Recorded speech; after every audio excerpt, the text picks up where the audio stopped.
So there's a lot of mixed feelings and reactions going on right now. There's a group of people who don't want to see a mask ever again and are very excited to hug and go out, and there's still a group of people that are very hesitant and maybe very hurt about what happened during the pandemic, and maybe if they didn't have the amount of stress they had, now they have it. So tell me a little bit about what you're noticing. So I'm noticing really exactly what you're talking about, and there's actually this continuum where there's certainly the end where folks are very firmly in the, I'm taking this mask off, I'm burning my mask, I don't ever want to see wear another one again. There's folks on the other end of the continuum of, I'm still wearing my mask full time, I'm not ready to have big gatherings or go out no matter what's happening. But what I'm finding is that a lot of people, at least most people that I'm talking to, are in the middle, where we're feeling both. And I think that's really, really challenging for most people because it's hard to hold both of those dichotomous sort of feelings at the same time. And so it's causing a lot of confusion both for folks internally as well as in trying to figure out, what do I do about this? How do I navigate this wanting to connect with people that I haven't connected with in a while, be able to go to the places that I haven't been to, see the people I haven't seen, do the things that I haven't done in a while, while at the same time moving out of this place of feeling so comfortable with being afraid of doing all of those things. What should I do? How should I approach now if I haven't seen a friend or a family member and I'm really excited about it, or vice versa, if they want to see me but I'm not ready?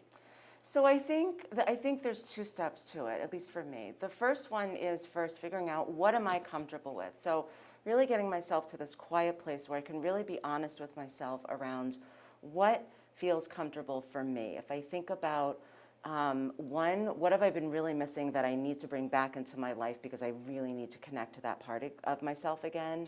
And how do I do that while still honoring what feels safe for me? And I actually recommend that people make a list, actually write that down, because that can be really helpful, especially if you want to have conversations, especially if you think some of those conversations are going to be a little challenging because you might get some resistance or pushback from people. So that would be the first step.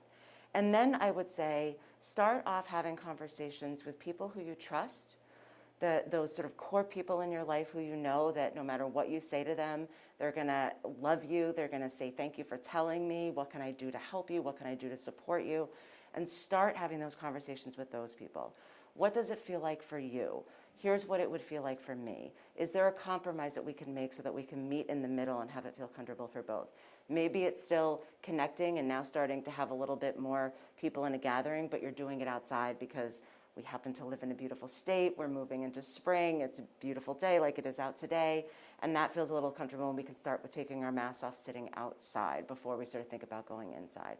So figuring out for yourself what feels comfortable, and then starting off having those conversations with people that you know, no matter what you say to them, they're going to hold that in the highest regard, the highest respect and compassion and empathy and love for you.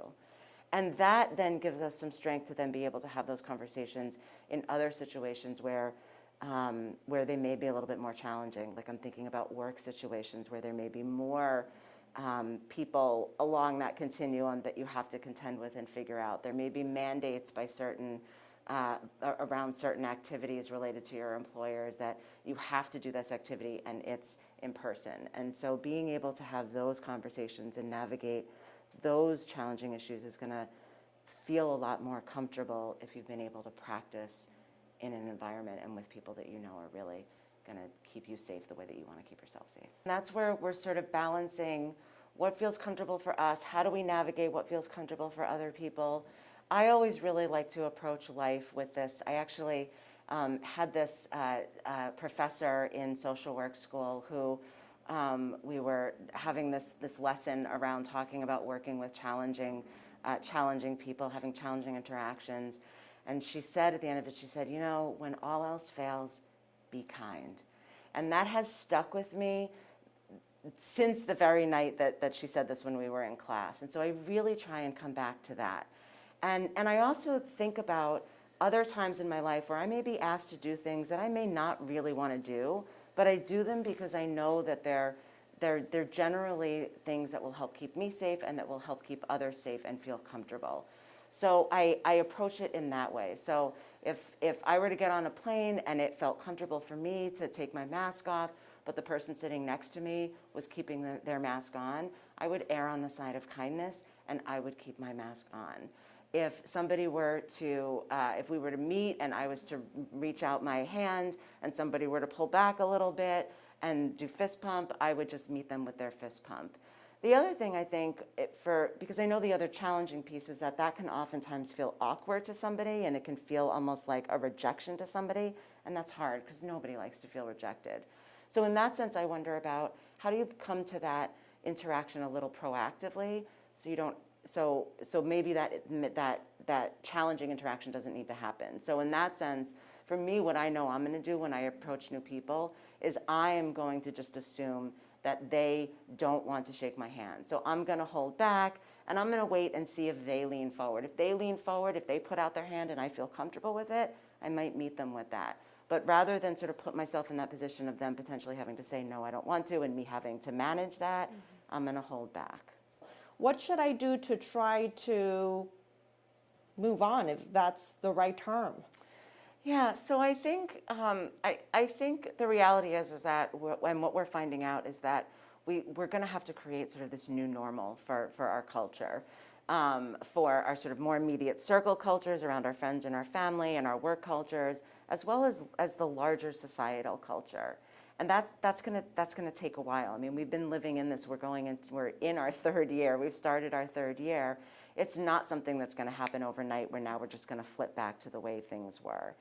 And so for me, being able to continue to navigate the uncertainty and the unknowing is continuing to manage my own need for information, because that helps me feel safe, and my own need to continue to wrap myself up in all of the other stuff that is out there in the world. Because while certainly the pandemic has been the top priority and at the top of every news cycle for the last few years, as it should be, what we also know is that there is a lot of other stuff happening in the world, both negative stuff, but there's also a lot of positive stuff happening in the world.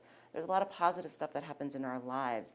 And some of those things are really big things. And so I imagine there's some people sitting there right now going, well, I don't have any huge positive things happening in my life. But there's also beauty and optimism and positivity in every single day. I mean, the fact that I woke up this morning and birds were chirping and the sun was sparkling on the street because it had rained a little bit the night before, and my grass is now a little bit greener. Like, that is something to just sit with, to take in and really let it wash over me, so that then when I go out in the world and I turn on NPR and there's a story about the pandemic or anything else that's happening out in the world that's really challenging, I have it balanced and it doesn't feel like I'm being overwhelmed with the negative and the hard stuff and the stuff that makes me feel afraid and anxious and angry and all of those things. I think that the last thing that I would mention is just going back to that recognition that things are still so unstable and uncertain, and that's really hard for everybody. There's nobody that I've ever met that feels comfortable in feeling ungrounded. And so the last piece that I would really say is something that can be really concrete, which is identify specific grounding skills and strategies that help, so that when you're feeling ungrounded, you can take a moment to pause. And I mean, like, one of my favorites is called 2 feet, 1 breath. And no matter where I am or what I'm doing, I can do it. So I really just think about putting both feet flat on the floor. I really focus on what it feels like to have the floor supporting me. If I'm standing up, I feel like I really get the sense of what it feels like to have my legs supporting me, to have the ground keeping me stable and holding me up, and then I just breathe.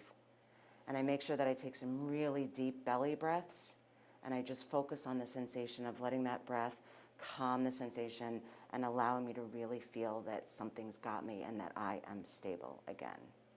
And so I would offer that strategy, because that can help.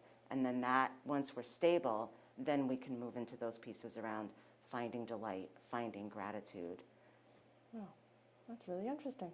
Thanks so much. Absolutely. I appreciate it. Thank you. Tom, do you mind taking us a quick picture?